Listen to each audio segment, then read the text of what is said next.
Hi, and welcome to the Omnivorous Reader channel, where I've just omnivorously read Dead Men's Silver, the story of Australia's greatest shipwreck hunter by Hugh Edwards. Fantastic book. Absolutely marvellous. I've been it's a HarperCollins Australian, published in 2011. I've been trying to get my hands on it for a while. I've read some other Hugh Edwards. Now, before I continue with that, I've got to point out that this strange object on the wall behind me, which has just appeared, is actually just not in full camera range, but if it was, you would see it is a plaque-mounted sword. So let's just get that out of the way now, because I agree, it does look a bit odd where it is. Now, Hugh Edwards. So, Hugh Edwards kind of is an Australian icon, but he's an Australian icon that a lot of people know about without knowing about him. He was born in the 30s. Very sadly, he just died this year, May 2024, at the age of 90, I believe. And he was a West Australian. He was a journalist for the best part of 15 years, and then he became a professional author. But when he was young, he was fascinated with the ocean. And this is his autobiography. When it starts, one of the earliest stories in there which utterly charmed me was when he was very small. I'm going to say 5 or 6 maybe. He'd saved up his pocket money. He went to an army disposal store, which back then was a bit more of a big thing than they are now. He bought an old gas mask left over from the war, on the assumption that if it would keep out gas, it would probably keep out water and would enable him, with the use of his mother's hose, which he stole without asking and for which he doubtless suffered, him and his mate took it out to a reef of West Australia and dived with this gas mark and a hose attached. And that was his earliest scuba diving, snorkeling experience. But he went on to be a really quite well-known scuba diver. Even people who don't really recognize the name Hugh Edwards have heard of some of the things he did. I've been hearing about him for years. I've wanted to read this for years. I'm so glad I finally got hold of it in that amazing haul I had of marine themed books. So, while Hugh Edwards worked for I think it was the Daily Mail for about 15 years, he was lucky enough to get in on the ground in the 60s. Before it was known, before anyone else was doing it, he got to be one of the scuba divers in the very early days of scuba diving who discovered some of the amazing wrecks that West Australia is littered with. I've heard of a few of them. Most Australians have heard of the Batavia. Now, not everyone realises they've heard of the Batavia, but mention a couple of facts about it, as I did to someone just the other week, and they go, oh yes, I've heard that story. The Batavia was one of the many Dutch East India Company ships that got wrecked in West Australia. And I never knew why so many was wrecked, but Hugh Edwards does explain that. The Batavia was notorious because a mutiny was brewing just as it struck the Abrolhos, I think, islands. And after that, it became a reign of terror. It became massacres. It became the most appalling behaviour of mankind. It's been used in many other books. There's a couple of good non-fictions about it. There's a couple of good fictions. Gary Crew wrote Strange Object, which is one of the young adult horror-ish books that I really loved when I was much younger. I think I still have it. But Edwards was part of he's recognised now, or since his 60s, he's been recognised as the primary discoverer of the Batavia and the Shipwreck, which was another one. It was a big wreck. A lot of pieces of 8 were recovered from it, and several others. There's another one called the Gilt Dragon. In Dutch, I don't know how to pronounce it. It was the Golden Dragon in Dutch, and then became the Gilt Dragon in English because newspaper reasons. Anyway, so a lot of this book is about those early experiences, scuba diving, bringing up wrecks, and so forth. And because it's a bit of an autobiography, it talks about other wrecks as well. Hugh Edwards was lucky enough to later in his life be involved in a couple of recoveries from the China Sea. And earlier in his life, when he was young and sowing his wild oats, he went to England like many Australians did, and he worked on a wreck just off Sicily and another much more exciting one just off the Mediterranean coast of Africa. His writing is nice. It's really nice. I don't always love journalists who write books. I feel that sometimes their journalistic instincts sort of overcome their natural common sense. But I guess in the 60s and 70s, people expected more from journalists than they do today. The writing is very nice indeed. And I guess also Edward spent more of his life as a author than as a journo. So Edwards himself, because it's about him, you get a strong sense of him as an individual, and in many ways he's very humble. He did amazing things. He discovered amazing discoveries, and he tells the story in a way that's fun and adventurous, but he doesn't grandstand himself at all for having done all these amazing things. Basically, he was at the forefront of discovering how to be a scuba diver. So, yeah.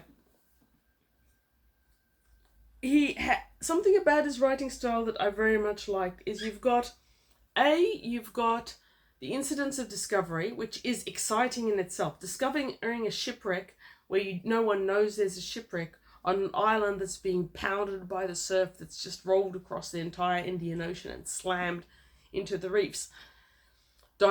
Before diving was common in areas that were remote, it's fascinating stories. So he'll intersperse one of these fascinating personal stories with a lot of very nicely collected and written history of the actual wreck of the East India Company, of the people on board. Many of these, you actually have ship's journals or personal journals that talk about the wrecks. So you've got this blend of personal experience, personal experience today, as it were, history of the event and the ship and the company and what was on board, and then often personal journals. It makes for a really, really intriguing read. At times I couldn't put it down. And yeah, quite beautiful writing. For example, in 1627, the governor of the Indies, Jan Pietersen, I think, had his experience of the Abrolhos Islands in ships called Galleass and Utrecht. I think I'm pronouncing that right. On September the 5th, in latitude 28.5 degrees, we chanced upon the land of Endracht, which is what the Dutch were calling Australia at that time. They weren't landing on Australia West Shore. They weren't doing anything with it, but they knew it was there and they had a name for it. He goes on to write, "We were less than a mile away from the breakers before we noticed them, still without being able to see the land. If we had come upon this place in the night, we would have run into 1,000 dangers here with ship and crew. This land was not expected at all." And that leads us into the question of why there are so many Dutch East India Company ships on that wreck, and a few English ones as well, one of which was also discovered by Edwards. So I didn't know this before reading this book, and anyone who's into shipping or ocean or history will be fascinated by what he has to write about it. But apparently the Dutch East India Company's part of their route, not all of it, was when they rounded the southern point of Africa, the Cape of Good Hope, they would basically race across the Indian Ocean to around about the 27th degree. And that's when they turned and used tide and winds to push them up the western coast of Australia north towards the Dutch Indies. So it was this race along and up. And basically, like Jan Pietersen here writes, if you're turning at the 27th degree, they were sailing by dead reckoning at this stage. We're talking about the 1600s. So if your dead reckoning is a little bit out and you've gone further than you thought, or if you come across this area with a good push of wind behind you in the dark, you can't see these reefs. You can probably only hear them just shortly before you hit them. You can't see the land at all where the reefs are. If you ever look at a map of West Australia, you'll see you've got the coast sort of winding up like that, but the actual reefs are a fair distance out, several nautical miles. And I get that this is a niche type of excitement, but I love this, and the way Hugh Edwards described it is fascinating. So I really thoroughly recommend this book for anyone who's got any oceanic involvement at all, or just ocean curious. I'm sure that's a thing too. Why did I have a footnote in here? Oh, yes. So most of these ships, as far as they know, wrecked through being pushed onto the reefs, and the reefs are where they're found. And it's more difficult finding one of these wrecks than you would expect, because if you're a scuba diver, you're used to looking down and seeing very asymmetrical patterns. You've got the corals, you've got the reefs, it all creates shapes. The only two shapes that nature doesn't create very often on a reef is a really dead straight one or a dead round one. So the experienced scuba diver who's wreck diving will look for those sorts of shapes, but they're often not easy to see because you may have a straight shape, but 100 or so years of corals growing means that it may not be straight and it may not be easy to see, which he goes into much later when he's in the Atlantic Ocean somewhere looking for a famous wreck that had never been found. That's right at the end, and I've forgotten the name of it. But what would happen to this hypothetical Dutch India ship heading towards the reef? Several hundred tons of wooden vessel, sailing free before following wind, struck a sea-level tabletop reef in a deadly collision. The force of it would have flung the few seamen on watch off their feet. In the crashing impact, the drake's timbers were splintered by the jagged reef edge which lapped at sea level. Her hull was eviscerated, ripped open. Masts came crashing down in a chaos of canvas and tangled rigging and falling yards. Iron cannon snapped their rope lashings like string and burst through the ship's side. Wow. Is that adventure on the high seas or what? So, the cannons. Dutch India Company in the 1600s had a lot of pirating and a lot of bad stuff to contend with, and they all had cannons. I think one of them had something like 36 cannons on board. Many of these cannons have been retrieved by Hugh Edwards, subsequent West Australian Museum expeditions and so forth. But one of the early stories is him and his mates trying to raise a cannon back in the day with inadequate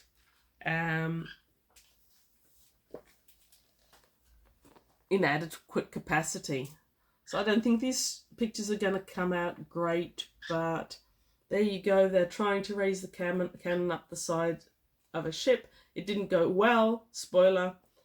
That's a reproduction of the famous Batavia. And there you've got Hugh Edwards and another famous author examining one of the skulls that came from one of the Batavia's massacre victims. You probably can't see it in that image, but in the book you can see the actual cut in the skull where the person was cut down while they were trying to flee the murderous mutineers. It's a wow of a story. Okay, so this has already been a bit of a review. I love this book. I'm really glad I found it. I've been trying to find it since about 2012. Edwards has quite a lot of other books. I've also been trying to find them. I've occasionally encountered one or two of them in a library and read them. But because he was in West Australia, and because West Australia is more distant from East Australia than, Indonesia or something, it's often very hard to find books from there. I'm delighted to have found this one. I thoroughly recommend it. I believe one of you out there has already purchased this one for a friend who's a scuba diver. I hope they love it as much as I did. I almost failed to see how anyone who enjoys adventure could not enjoy this. It is so well written. Thank you for watching. I know it's a bit out of the ordinary of what I normally review here.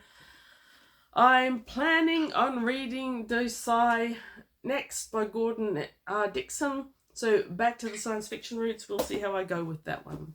Thank you for watching. Have a great day. Read good books. Hint, this is a good book. Read this book. It's a great book. Bye.